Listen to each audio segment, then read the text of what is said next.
समस्त को नमस्कार। भविष्य महापुराण प्रतिसर्ग पर्व 19 अध्याय 23 रु 32 श्लोक लेखा जाए राजा सालिबान जड़े दिव्य पुरुषंकर साक्षात करती और से दिव्य पुरुष को से पचारती, हे प्रभु आपण किए? से दिव्य पुरुष राजा सालिबान को उत्तर दियंती, अहम ईसा पुत्र मु ईश्वर पुत्र कुमारी गर्भजात ईसा मसीह इति च नामं प्रतिष्ठित, अर्थात जीशु ख्रीष्ट नाम परिचित। अष्टतर शतनामावलीर मंत्र कहे ओम कन्या सुताय नमः, अर्थात हे कुमारी कन्या गर्भरे जात परमेश्वर तुमको नमो नमः।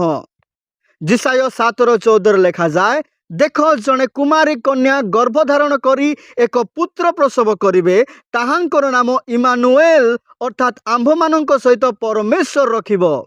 माथ्यू 1:21 लेखा जाए, कुमारी मरियम एक पुत्र प्रसव करिवे, तुम्भे ताहांकर नाम जीशु देव, कारण से आपणा लोक मानकर समस्त पापरु सेमानंकु परित्राण करिवे।